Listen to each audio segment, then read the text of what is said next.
Pizza Hut is expected to close as many as 500 of its dine-in locations. The economy is affecting all the restaurants. This includes owing 314 employees. TGI Fridays shutting down at least 48 of its locations. Boston Market restaurants in New Jersey to focus their efforts on the 200-plus restaurants still in operation.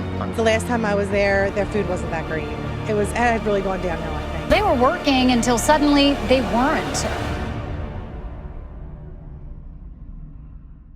From changes in labor laws, inflation, and rising food prices to shifts in consumer tastes and competition between brands, it's no secret that 2024 hasn't been a good year for restaurant chains. Many restaurants, including some of the biggest in the industry, have been pushed to the brink and are facing bankruptcy. So which of these restaurants are getting chopped? Stick around to find out the brands in jeopardy and the factors that are pushing them to the brink.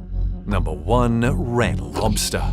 Despite its title as the world's largest seafood chain and the go-to for seafood lovers, this 56-year-old giant in the fast food industry has faced significant challenges in recent years, and it doesn't look like things are getting better. Like most fast food restaurants, Red Lobster was hit hard by the pandemic in 2020 when dining rooms closed. Despite the company's attempts to adjust and cater to new consumer habits like takeout and delivery, it's been unable to recover its pre-pandemic customer base. This is because its menu was originally designed for in-house dining and doesn't always translate well to delivery.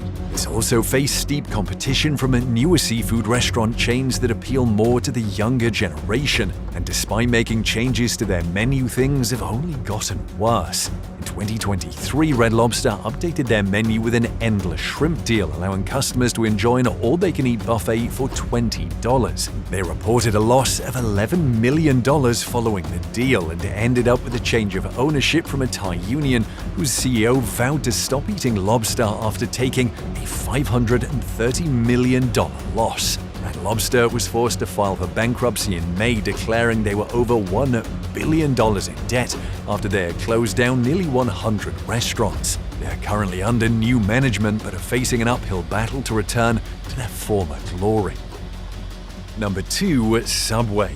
Once regarded as the fast food chain with the most stores, with over 30,000 stores at one time, Subway has been facing some serious decline over the years. Founded in 1965 by Fred DeLuca, Subway had a meteoric rise, becoming one of America's most loved fast food chains and a household name. However, over the last decade, they've had to close down thousands of stores, with nearly 500 locations closed just last year, allowing two of its key competitors, McDonald's and Starbucks, to surpass it in size globally. It had to close down some of its stores due to underperformance in sales. Subway's declining sales has been attributed to a number of causes by industry analysts, causes which include heavy competition from rival companies which are more modern and are becoming a hit with the younger generation, and declining customer interest due to dissatisfaction with the franchise. The arrest and conviction of Jared Fogle, who was a longtime face and ambassador of the brand, on sex felonies and pornography charges, was a PR nightmare that also contributed to the decline of the Eat Fresh brand.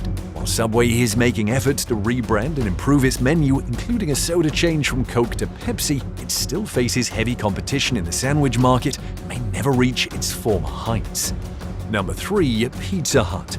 Pizza Hut is one of the most famous names in the pizza industry. It was once regarded as the king of pizza before being overshadowed by competitors like Domino's. Founded in 1958 by Dan and Frank Carney with only $600, it grew to become the biggest chain in the world only a decade later. But fast forward to 2024, not only has this brand that was once on top of the pizza industry been overshadowed by its competition as it tries to stay afloat amidst a decline in sales, changes in customer tastes, and financial and legal issues with its franchisees. The problem with Pizza Hut is that its success was built on a rich dine-in pizza experience and the regular invention of new items for its menu, like the Bigfoot pizza and the stuffed crust pizza. However, demand shifted to a delivery model as people preferred to have their food brought to them. At the time, Domino's had built a reputation for their delivery service and customer loyalty programs, and with brands like Papa John's and other regional chains, the market share dominated by Pizza Hut was chipped and the franchise began to decline.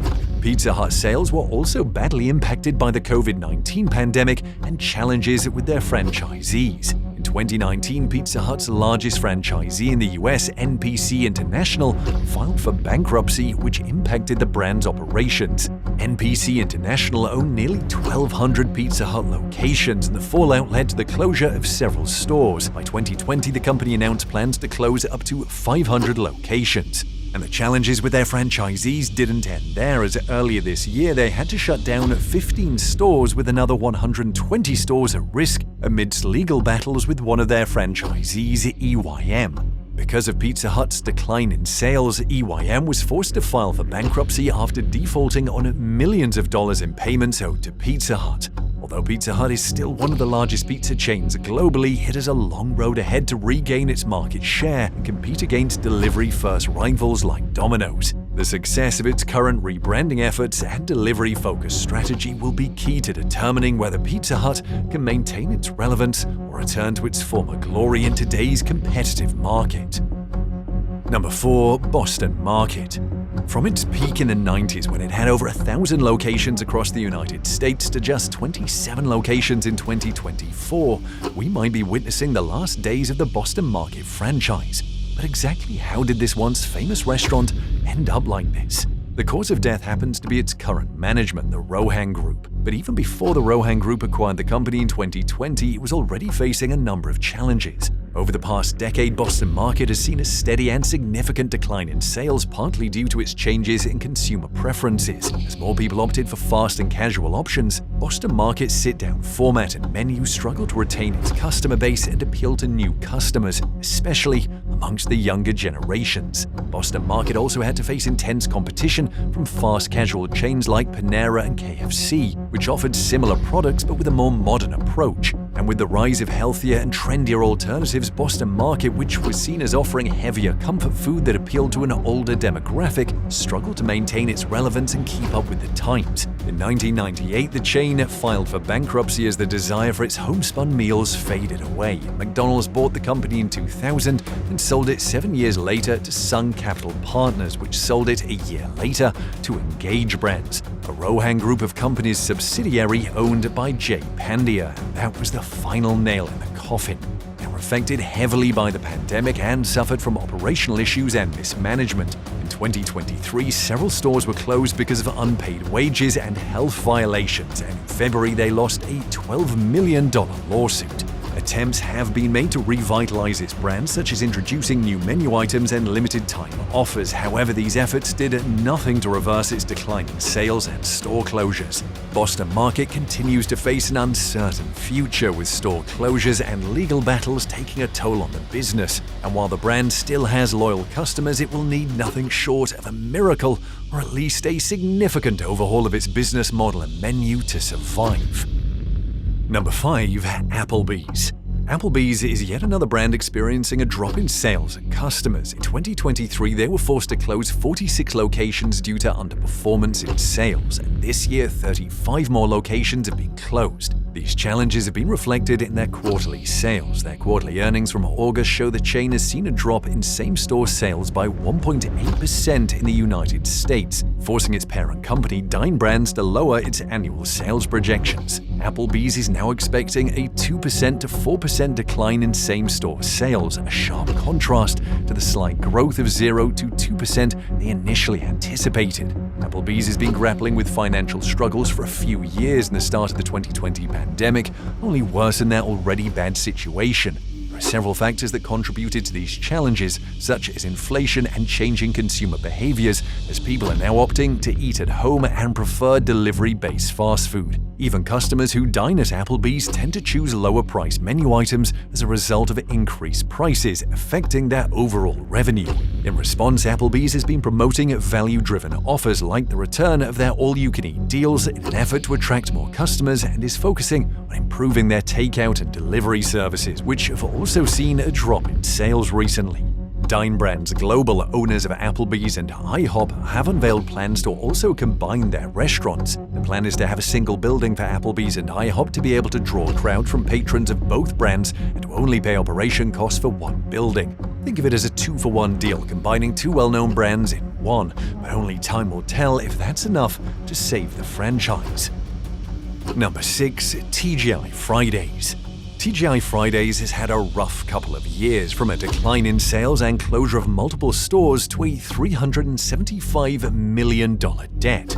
Founded in Manhattan in 1965 by Alan Stillman, who was at the time a perfume salesman, the restaurant quickly grew in popularity. Unfortunately, during the pandemic, when sales dropped by as much as 80%, and because of economic changes like inflation and a recent shift in consumer preferences, TGI Fridays is now a shadow of its former self. The company had taken on $375 million in debt through a whole business securitization in 2017. To pay off part of this $375 million debt, it sold retail licensing rights to Kraft Heinz, but it still faces challenges.